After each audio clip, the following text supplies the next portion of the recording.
पत्नी के अंतिम संस्कार व 13वीं के बाद रिटायर्ड पोस्टमैन मनोहर गांव छोड़कर मुंबई में अपने पुत्र सुनील के बड़े से मकान में आए हुए हैं। सुनील बहुत मनोहर के बाद यहाँ ला पाया है, जबकि वह पहले भी कई बार प्रयास कर चुका था, लेकिन माँ ही बाबूजी को यह कहकर रोक देती थी कि कहाँ वहाँ बेटे बहू की जिंदगी में दखल देने चलेंगे, यही ठीक है। सारी जिंदगी यही गुजरी है और जो थोड़ी सी बची है उसे भी यही रहकर काट लेंगे, ठीक है ना। बस बाबूजी की इच्छा मर जाती, पर इस बार कोई साक्षात अवरोध नहीं था और पत्नी की स्मृतियों में बेटे के स्नेह से अधिक ताकत नहीं थी, इसलिए मनोहर बम्बई आ ही गए। सुनील एक बड़ी कंस्ट्रक्शन कंपनी में इंजीनियर है। उसने आलीशान घर व गाड़ी ले रखी है। घर में घुसते ही मनोहर ठिठक कर रुक गए। गुदगुदी मैट पर पैर रखे ही नहीं जा रहे हैं। उनके दरवाजे पर उन्हें रुका देखकर सुनील बोला, आइए बाबूजी, अंदर आइए।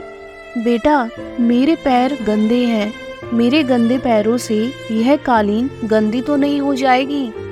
बाबूजी, आप उसकी चिंता न करें, आइए यहाँ सोफे पर बैठ जाइए। सहमे हुए कदमों में चलते हुए मनोहर जैसे ही सोफे पर बैठे तो उनकी चीख निकल गई, अरे रे, मर गया रे। उनके बैठते ही नरम और गुदगुदा सोफा अंदर धंस गया था। इससे मनोहर चिहुक कर चीख पड़े। चाय पीने के बाद सुनील ने मनोहर से कहा, बाबूजी, आइए आपको घर दिखा दूं अपना। जरूर बेटा, चलो।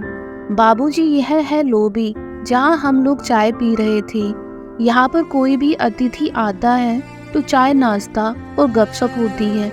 यह डाइनिंग हॉल है और यहाँ हम लोग खाना खाते हैं। बाबूजी, यहाँ रसोई है, इसी से जुड़ा यह भंडार घर। यहाँ रसोई से संबंधित सामग्री रखी जाती है। बाबूजी, यह बच्चों का कमरा है। तो बच्चे क्या अपने माँ बाप के साथ नहीं रहते? बाबूजी, यह मुंबई शहर है। यहाँ बच्चे को जन्म से ही अकेले सोने की आदत डालनी पड़ती है। माँ तो बस समय समय पर उसे दूध पिला देती है और उसके बचे हुए काम आया आकर कर जाती है। थोड़ा ठहर कर सुनील ने आगे कहा, बाबूजी, यह आपकी बहू और मेरे सोने का कमरा है और इस कोने में यह गेस्ट रूम है। कोई अतिथि आ जाए तो यही ठहरता है। यह छोटा सा कमरा पालतू जानवरों के लिए है। सीढ़ियाँ चढ़कर ऊपर पहुँचे। सुनील ने लंबी चौड़ी छत के एक कोने में बने एक टीन की छत वाले कमरे को खोलकर दिखाते हुए कहा, बाबूजी, यह है घर का कबाड़ खाना। घर की सब टूटी फूटी और बेकार वस्तुएं यहीं पर रख दी जाती हैं और दिवाली होली पर इसकी सफाई कर दी जाती है। ऊपर ही एक बाथरूम और टॉयलेट भी बना हुआ है। मनोहर ने देखा कि इसी कबाड़ खाने के अंदर एक फोल्डिंग चारपाई पर बिस्तर लगा हुआ है और उसी पर उनका झोला रखा हुआ। मनोहर ने पलटकर सुनील की तरफ देखा, किंतु वह उन्हें अकेला छोड़ सरपट नीचे जा चुका था। मनोहर उस चारपाई पर बैठकर सोचने लगे कि कैसा घर है यहाँ, जहाँ पाले जाने वाले जानवरों के लिए भी अलग से कमरा है, लेकिन बूढ़े माँ बाप के लिए नहीं। इनके लिए तो कबाड़ का कमरा ही उचित आवास मान लिया गया है। नहीं, अभी मैं कबाड़ नहीं हुआ हूँ। सुनील की माँ की सोच बिल्कुल सही थी। मुझे यहाँ नहीं आना चाहिए था। अगली सुबह जब सुनील मनोहर के लिए चाय लेकर ऊपर गया तो कक्ष को खाली पाया। बाबूजी का झोला भी नहीं था। उसने टॉयलेट व बाथरूम भी देख लिए, किंतु बाबूजी वहाँ भी नहीं थे। वह झट से उतरकर नीचे आया तो पाया कि मेन गेट खुला हुआ है।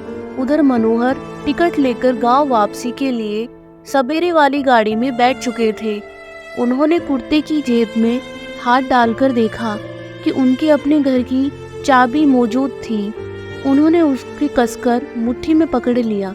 चलती हुई गाड़ी में उनके चेहरों को छू रही हवा उनके इस निर्णय को और मजबूत बना रही थी और घर पहुंचकर उन्होंने चैन की सांस ली, जैसे कोई पंछी पिंजरे से आज़ाद हो गया हो।